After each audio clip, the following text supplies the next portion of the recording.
I'll tell you in English. I'm going to tell you the general system, the general idea of what I'm talking about in regard to, through the focus of systems. Systems operate by the powerful force of reality where natural rewards and punishments result. Artificial rewards, not natural, artificial rewards and punishments cause artificial systems and manipulate reality. Rewards and punishments cause distortions, divisions, imbalances, and addiction within natural systems, and eventually extensive disintegration. And I add to the end of that disintegration is actually a feedback of what these artificial rewards and punishments do. The extensive disintegration is a natural result or a punishment, but a natural one, not an artificial punishment. It's what really happens in reality from the artificial rewards and punishments, the use of those. That is, rewards and punishments which are done by human beings. Okay, now I'm going to go on to something about how I see it work in the international area. An author's name was Krippendorf. He's a German author.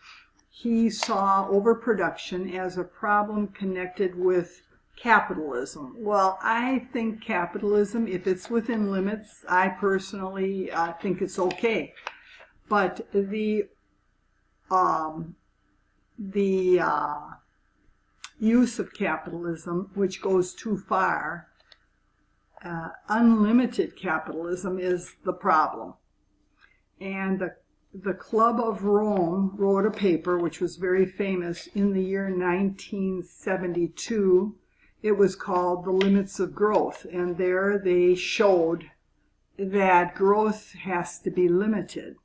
However, nobody, in general, the system has not followed that since then.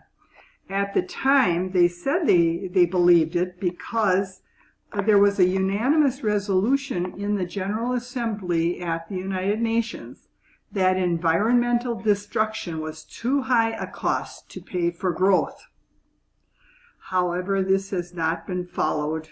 Growth has been ever present. Way back in the 70s, they found another article that said that both growth and fair distribution were still possible. So this probably influenced them. And there was also, I think, there was the United Nations General Assembly promoted rapid growth in the 60s and 70s for third world countries, which I would say was a mistake. Especially accelerated growth, you don't want that. It's like telling a person who's overweight, well, maybe if you eat faster, maybe then, that'll be good for you. No, what you need is a limit to growth. That's what we have needed way back since that time. We should have listened. But you can imagine the bad results. Well, you can see them all over the place in our world today. The third world nations had to depend on international organizations to do their studies for them. And some of those international organizations actually are not for the poor in the third world. They are for the rich They are rewarding the rich, part of the reward system for the rich. If they're in the third world, fine, or if they're in the first world, fine. But they are rewarding the rich and not the poor. One example is, as I understand it, is the IMF, and another one was the GATT, which was the former World Trade Organization. They seem to have been generally detrimental to the third world. However, the United Nations Commission on Trade and Development, back when this particular paper was written around 1990, they had seen it in a different way. They seemed to get it that so-called development is not good for Africa, for example, or is not good for the third world. Someone pointed out, I'm not sure who, that development aid in Africa has been really aid in terms of financial flows from Africa to the first world. Africa would have been better off without it.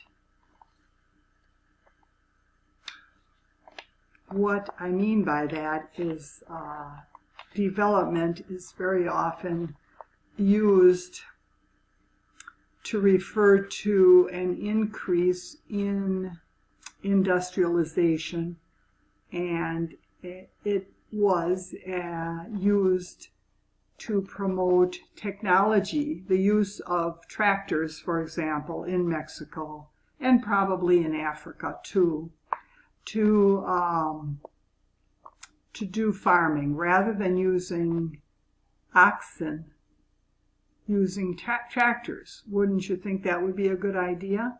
But as it turned out, in Africa, they had the type of land which you couldn't use that way. It wasn't thick enough, and it turned out that they lost the land, a lot of land. It couldn't be used for crops anymore because of the overproduction which tractors, or which the modern methods caused. Part of that was the seed, using the new kind of seed that had been invented. In other words, what technology can bring.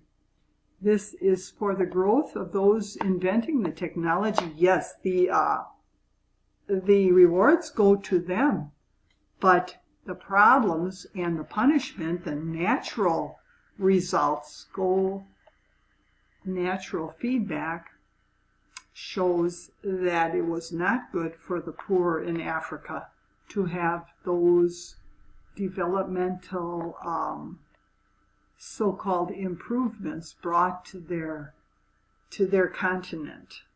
And the same would go for Mexico, the tractors which were promoted there through the reward of loans. Maybe some people didn't have to pay back their loans, and they were rewarded, but that was an artificial reward. The real result was a punishment, because it lowered the price of the products so that a lot of farmers probably couldn't even pay back their loans and had to eventually sell their land. So it's two different things. One thing is the reward that goes to the companies that make the tractors, and another thing is the punishment that goes to people who are hungry when they no longer have their farm, or the peasants who have to move to the big cities at that time because of other rewards and punishments being used against the country. They were artificially punishing the country by taking the earnings from the country and giving them to the city, so they were rewarding the cities. So a lot of peasants had to leave their homes, their friends, their communities, and go to the big city of Mexico City.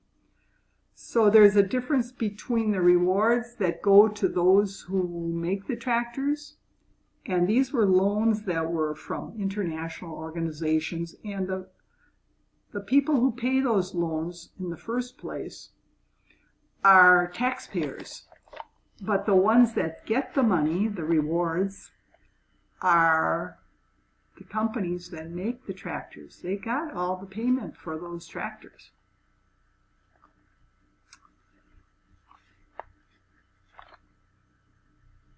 Let's see, what is the time here? Okay, so the reality can be evaded this way. So people in the first world might think, oh, we're helping these third world countries by sending them tractors. We're helping them by sending them the latest seed, and they just have to take out a loan and get it. This is like an illusion, which those probably trying to do the best they can, actually are causing harm. Especially, it can be noted especially when the irreversible starvation stages come. And this is a natural feedback which is given when the results are seen. What's the cause of this myopia, this perhaps sincere inability to see beyond the immediate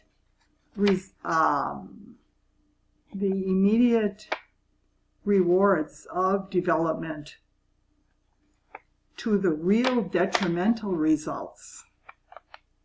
I believe the answer lies somewhat in the area of psychology. People are being rewarded and punished from childhood up. Instead of being allowed to learn reality, they are manipulated and protected from it, so that they do learn only one thing very well: whom to be afraid of and how to get rewards. In the political realm, this is translated into mutual manipulation by rewards and punishments between business and state. So this went on between the U.S., which is the first world, and Mexico. Now, if we really had a good capitalist system, we could live within our means. We wouldn't have to go to foreign countries to sell our tractors. We could somehow limit ourselves.